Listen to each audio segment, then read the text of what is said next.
Ladies and gentlemen, karibuni kwenye Paper Talk na mimi mchambuzi wako Frank Mathew. Uhali gani Tanita? Umeamkaje au umeamshwaje?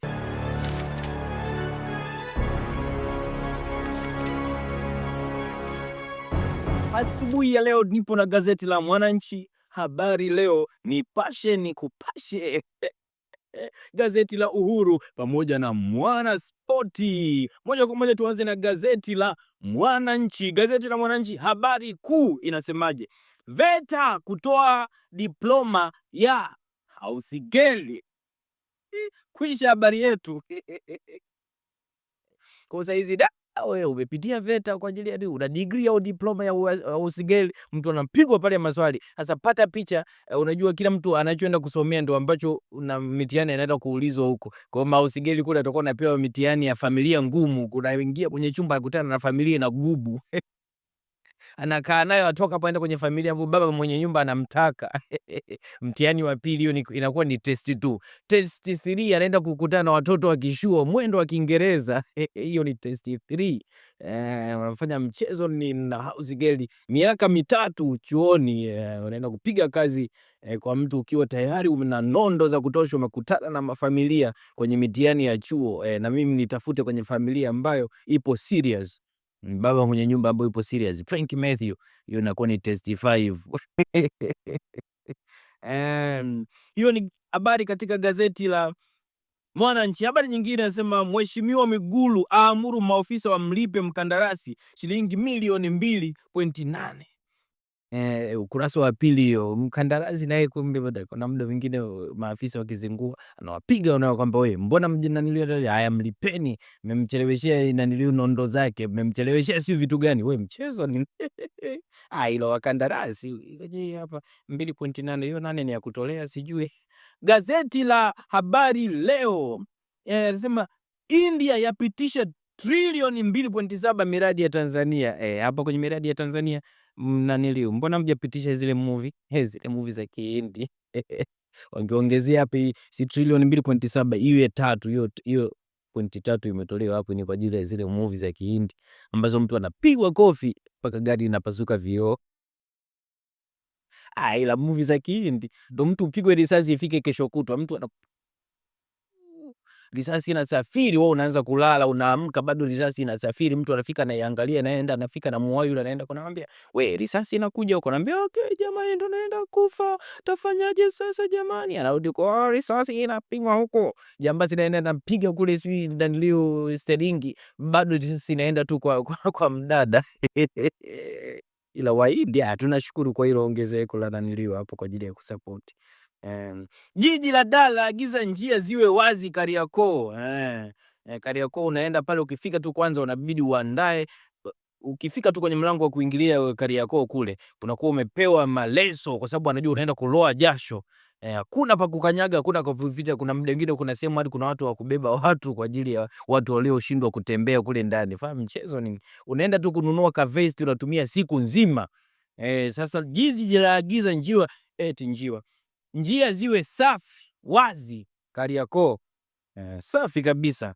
Fika unaenda kwenye duka lako moja kwa moja umerudi. Sasa hivi ukitaka kuanza kwenda Kariakoo unaanza kusema Mungu wangu, ni safari kama vile unaenda mkoani kulima, kumbe tu ni issue ya kwenda sokoni.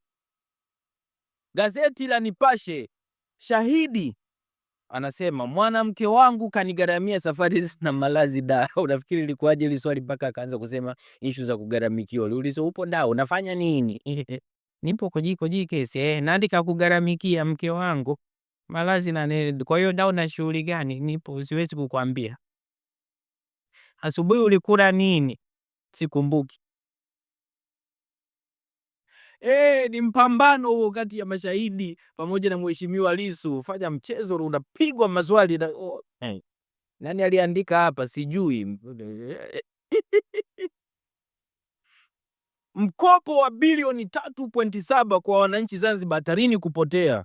Unapoteaje mkopo jamani wa bilioni 3.7? Ndo wale maafisa nakuta kwambia wewe jaza hivi ndio. Wewe ukipewa huo mkopo na wewe andika jina hivi, andika hivi, ukishatoka mkopo utanipa kiasi hiki. Au ndo hivyo. Mikopo inakuwa inacha juu, mkopo ndani ya mkopo, mkopo naona mkopo ndani ya mkopo. Afisa anakuambia jaza hivi, mimi nitapitisha kule, kumbe naye anataka hiyo mkopo umpe bure. Shindwa. Mheshimiwa Waziri Mkuu aagiza fagio. Labda kwa Mheshimiwa Waziri Mkuu nadhani labda pamechafuka mpaka ameagiza mafagio. Kuwaondoa vigogo wote.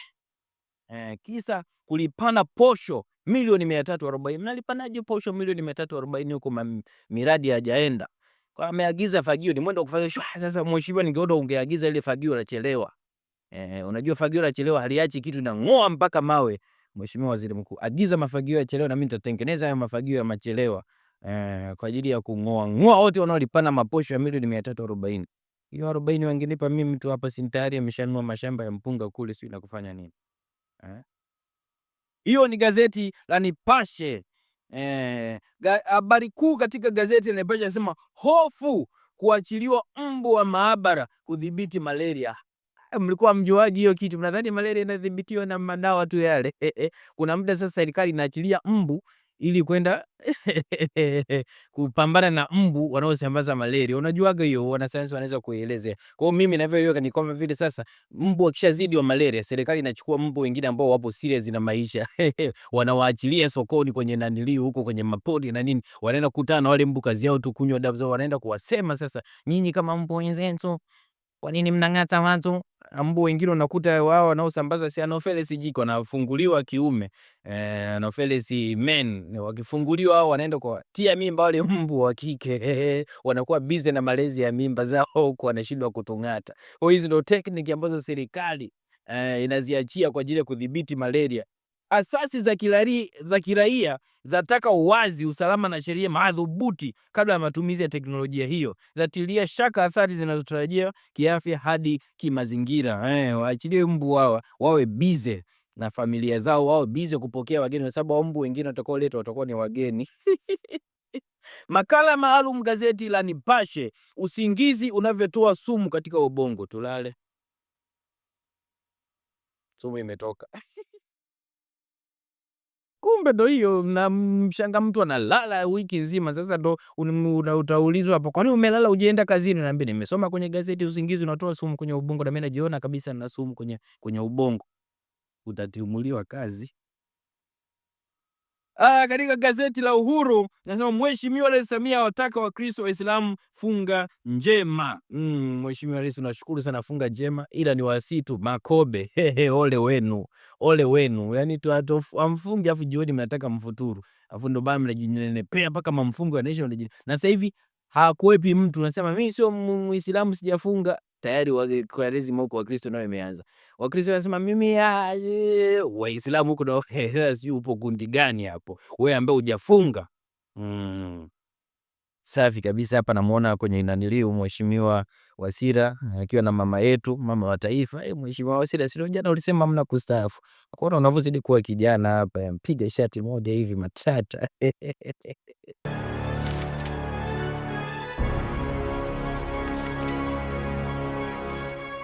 Kwa moja twende katika habari za michezo na burudani. Hii ni Pepa Toku.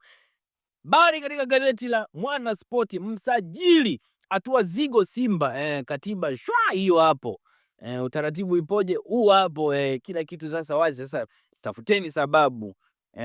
Katiba mpya ya Simba iliyofanywa kazi maboresho haimtambui mwekezaji huyo mmoja, bali wawekezaji zaidi ya mmoja, hata watatu. Sasa hapa ndo nafasi ya GSM nayo kuwekeza kule. Kuna GSM alafu na dadilio nyingine tena huko anawekeza. Na yule wa Singida naye anakuja nawekeza hapo kwenye Simba. Kwa nakuwa hao ndo katiba inavyoruhusu hivyo. Utasema tena GSM anaharibu ligi. Wawekezaji watatu, fanya mchezo nini? Hatari.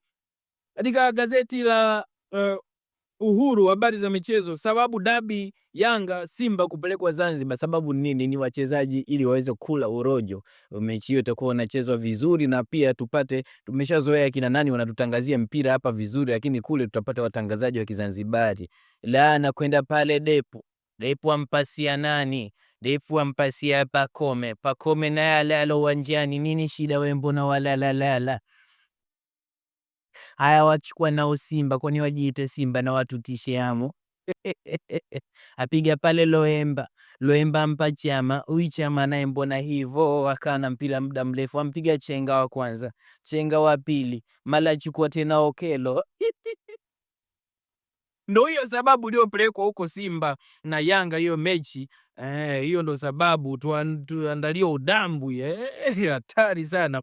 Katika gazeti la Habari Leo michezo, wachezaji wa akiba wamkuna Baka kocha wao. Yaani wachezaji mpo akiba kwenye benchi, mnakaa fanya kazi ya kumkuna kocha. Kwa hiyo mnamkuna kocha kwenye benchi.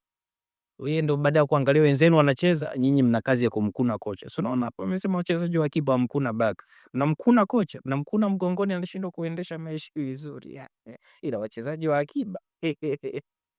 Azam yatangaza msimamo hatima ya Ibenge. Hapa ni msimamo tu, utasikia hatoki. Nilio hapo ukiona Ibenge anataka aondoke, wanaenda wanachukua zile sikiribu. Piga Ibenge na lamba, anagoma kuondoka. Hatari sana. Serikali yajivua lawama Simba. Sasa mnavyosema kujivua lawama, nafu Simba inaelekea kwenye mechi ya tarehe 1 kwamba hata ikipigwa serikali haihusiki. Hii na sasa hivi hamna mtu kususa, hamna mtu kukimbia. Pigwa katiba hapo na mabadiliko, useme sisi unajua tunafungwa na Yanga kwa sababu mabadiliko bado. Haya, katiba hiyo hapo.